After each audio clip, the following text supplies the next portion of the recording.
Les extraits qui suivent sont issus d'un poème de Nicolas Boileau, Le quart d'heure de bon temps. L'homme dans la vie entière est de 96 ans dans le tiers de sa carrière. Donc on part d'un homme qui vit pendant 96 ans et on nous dit qu'il dort le tiers de sa carrière. Donc il va dormir le tiers de 96. Donc pour faire ce calcul, je vais faire 96 divisé par 3, ce qui va me donner 32 ans. Ajoutons pour maladie, procès, voyage, accident, au moins un quart de la vie.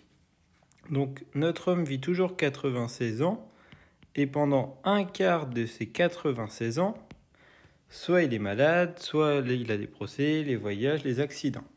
Donc pour faire ce calcul, je vais faire 96 divisé par 4, ce qui va me donner 24 ans.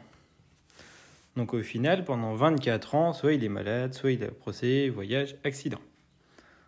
Au final, on a déjà répondu à la question A et à la question B, puisqu'on nous demandait le nombre d'années que passe un homme à dormir, donc 32 ans, et le nombre d'années passées pour maladie, procès, voyage, accident, 24 ans.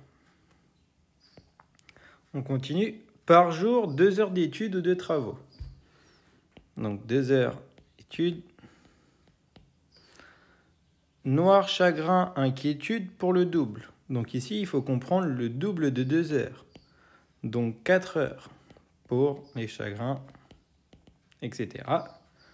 Pourra faire qu'on projette une demi-heure. Donc une demi-heure, on peut le marquer en 30 minutes ou alors on peut le marquer en la moitié d'une heure, donc 0,5 heures pour nos affaires. Ensuite, 5 quarts d'heure de toilette et de barbe. Donc 5 quarts d'heure, eh bien ça va me donner 5 fois 15 minutes, donc 1 heure 15 minutes pour la barbe, etc. Et par jour, pour manger et boire, 2 heures.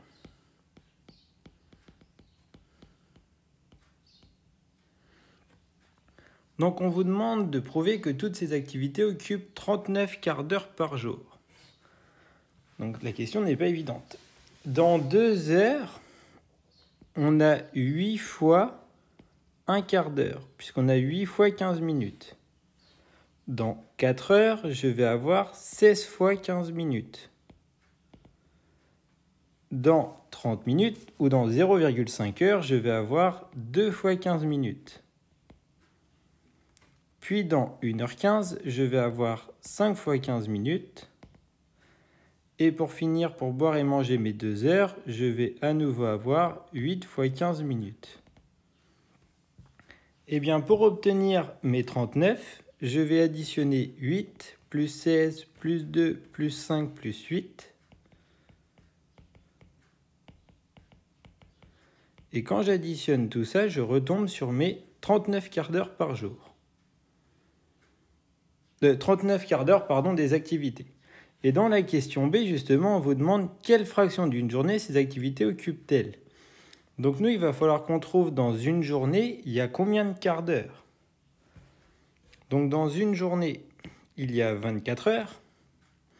Et par heure, on a 4 fois 15 minutes.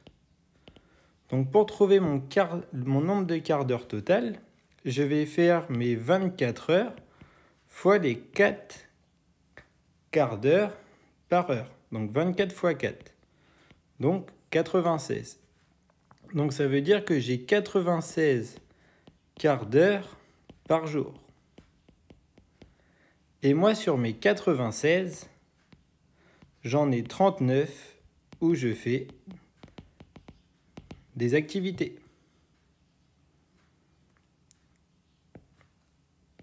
Et donc maintenant, sur une vie de 96 ans, en déduire le nombre d'années que passe un homme à effectuer ses activités, eh bien si dans une journée où on a 96 quarts d'heure, on en occupe 39 avec nos activités, eh bien si on passe à 96 ans, eh bien on va avoir 39 ans pour faire toutes ces activités.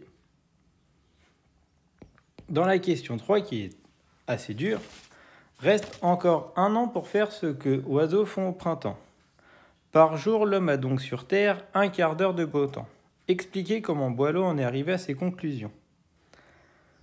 Donc, Nous avons 96 quarts d'heure dans une journée. Sur ces 96 quarts d'heure, j'en ai 39 pour activité. Ça, c'est ce qu'on vient de trouver. Ensuite, si on reprend les questions A et B, si sur 96 ans, on en a 24 où on est malade, par jour, on va avoir 24 quarts d'heure de maladie. Puis 32 de dormir.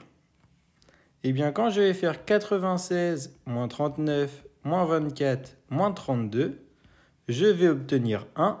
Et ce 1, c'est le quart d'heure de bon temps qui nous reste par jour.